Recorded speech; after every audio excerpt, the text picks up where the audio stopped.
네, 시청자 여러분 안녕하십니까? 구독자 여러분 안녕하십니까? 100원, 200원 후원해주시는 후원자 여러분들께도 이제 감사의 말씀을 드리고요. 오늘은 요청 동영상이 들어와가지고 제가 잠시 동영상을 제작하게 되었습니다. 방송에도 몇 번 이제 소개되어 있는데요. 정말 악취가 나는 음식을 왜 먹느냐? 그리고 왜 음식에 이렇게 악취가 나느냐? 이런 질문이 있어가지고 제가 설명을 좀 드리면, 중국 사람들이 고대부터 악취가 나는 음식이 오히려 몸에 좋다, 이런 인식이 있었어요. 그래서 향신료를 더하다 보니 냄새가 하수구 냄새 나고 별의별 냄새가 다 나는데 가장 대표적인 음식이 취두부 아니겠습니까? 그런데 취두부 같은 경우는 우리나라에도 먹는 사람들은 있어요. 그럭저럭 먹는 사람들도 있고. 그런데 전 세계에서 보면은 스웨덴 사람들이 먹는 수레스트레밍이라는 청어 절임이라든지, 일본에서는 아무도 먹지 못한다는 도지스시가 있는데요. 이런 것들을 왜 먹는지, 왜 이런 음식들이 생기는지를 간단하게 설명을 드리겠습니다. 스웨덴 같은 경우에는 청어의 산지예요. 청어의 산지. 그래, 원래 바다를 좋아했던 해양민족, 소위 바이킹, 머리에 뿔 2개 달린 모자를 쓰고 다니는 바이킹의 나라였어요. 그래, 청어를 잡아가지고 먹고 살았는데, 그 사람들에게는 청어가 주식이었죠. 우리식으로 꾸덕꾸덕 말려가지고 과메기처럼 먹는 사람들도 있지만, 구워서 먹기도 하고 날로 먹기도 하는데 대개는 생선을 소금에 절여가지고 약간 숙성시켜가지고 먹었어요. 그런데 여기서 어떤 문제가 벌어지느냐면, 스웨덴이 염전이 거의 없어요. 그러니까 소금이 없다는 얘기죠.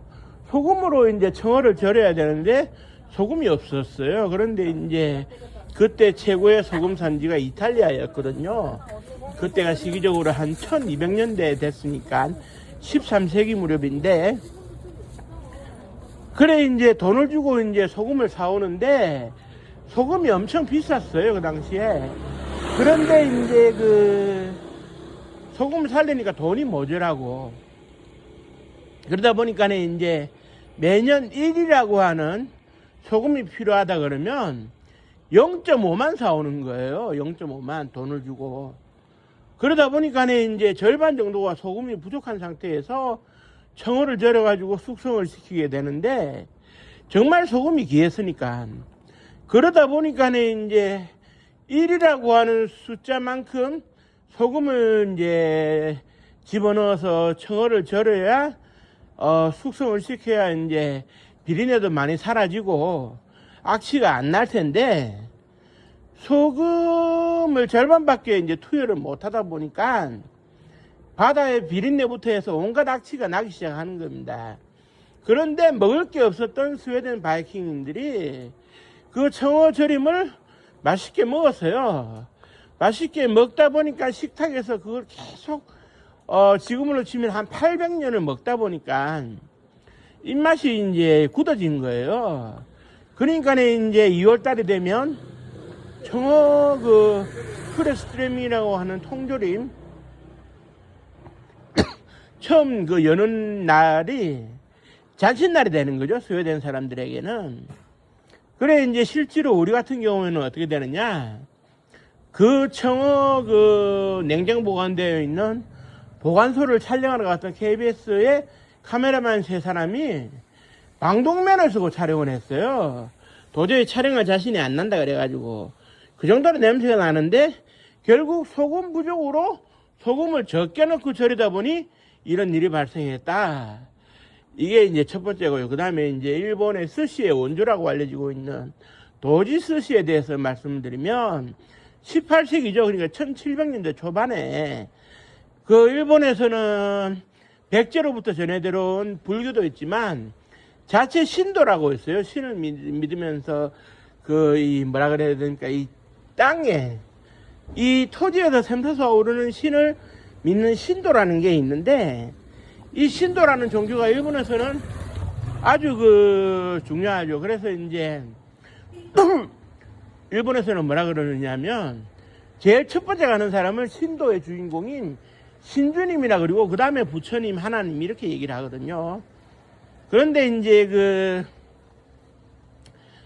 이 신주님을 떠받드는 입장에서 일본 사람들한테 가장 중요했던 게 악기를 쫓아내는 거였어요. 악기를 쫓아내야 한 해가 무탈해진다. 그러다 보니까 이제 제사를 지내고 절을 올리는데, 이때 악기를 쫓아내기 위해서 이제 뭘 사용하느냐? 귀신이나 악기가 싫어하는 냄새를 이용해 가지고 이들을 쫓아내야 되겠다. 그래 가지고 이제 만든 게 바로 도지스시입니다.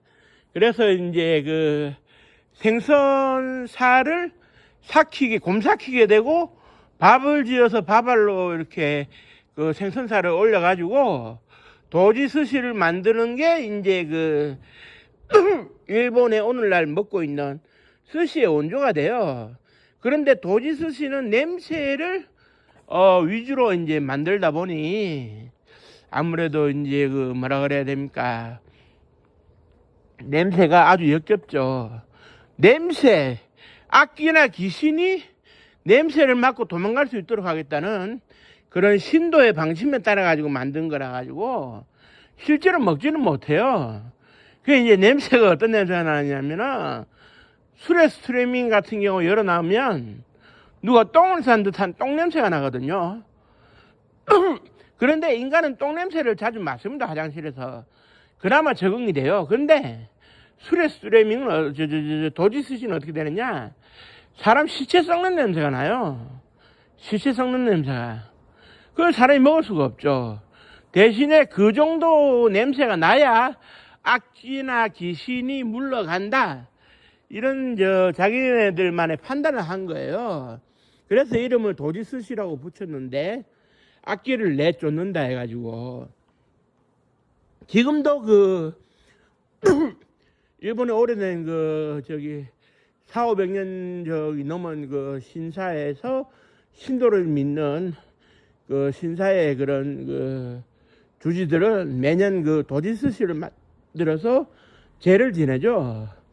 그래 이제 냄새를 이용해가지고 악기와 귀신을 쫓는다는 풍습은 지금도 진행이 되고 있는데, 해당 건물에 도지스시를 올려서 제사를 지내고 나면 그 냄새가 빠져나가는데 한 달이 걸린다고 그래요.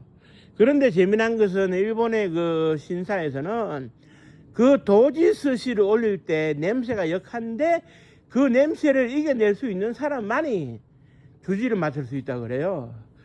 시체 썩는 냄새를 이제 그럴 수밖에 없었던 것이 이제 일본의 과거에 그런 일본의 장례에서 화장을 하고 납골당을 만들고 그런 장의사 역할을 누가 했느냐? 신도의 주지 스님들이 많이 맡아서 했거든요. 약간의 사례비나 공물을 받고 장례를 주관하다 보니까 그 사람들은 시체 썩는 냄새에 대해서는 도 같은 사람들이에요. 그래서 이걸 이용해가지고 도지스시를 결국 만든 셈인데, 정말 우리하고는 상상할 수 없는 일이죠. 먹으라고 만든 음식은 아니니까. 하지만 냄새만으로도 사람이 그 자리에서 쓰러질 수 있는, 일반인들은 도저히 맡을 수가 없는 우리나라의 고독사 현장에 출동해가지고 시신도 처리하고 뒤치다거리를 하는 그런 특수장리사들조차도 냄새를 못 견뎌 할 정도로 정말 뭐랄까요, 우리나라의 산전수전 베테랑을 다 겪은 그런 경찰 수사관들이 뛰쳐 들어가도 냄새에 기절을 할 정도의 그런 냄새예요. 그래서 이런 음식들에 이제 그런 사연이 있다는 걸 아시면 되겠고, 냄새가 역겨우면 잘 못 먹잖아요. 그래서 일반인들은 그냥 드시지 않는 게 좋을 것 같고요. 다만 이제 그 요리법이라든지 이런 걸 배워가지고 술에 스트리밍 정도는 우리나라에도 먹는 사람들이 있긴 있거든요. 가끔 시식하는 사람도 있어요. 청어의 냄새를 오히려 즐기는 사람들도 있기 때문에 정 드시고 싶은 분은 그런 분들한테 이제 동영상이라든지 먹는 법을 배워가지고 드시면 될 것 같고, 도지스 씨는 애시당초에 먹으라고 만든 게 아니기 때문에 먹을 수 없고, 그런 일본의 제사 풍습이 있구나, 그 정도만 알아주시면 되겠습니다. 예, 오늘은 그 요청 동영상에 들어와가지고 제가 제작을 했고요. 음식에 그런 의미가 담겨 있다는 것만 아시고 그렇게 넘어가시면 되겠고요. 우리에게는 뭐 영원히 굿 최고로 좋은 음식 삼겹살에 소주가 있지 않습니까? 그래서 오늘 금요일도 맛있게 삼겹살에 소주 한잔 하면서 일주일에 프로를 쫙 푸시고 미지근한 물로 샤워 딱 하시고 꿀잠 주무시기 바랍니다. 모든 시청자분들, 구독자분들 감사드리고 오늘 방송은 마치도록 하겠습니다. 고맙습니다. 감사합니다.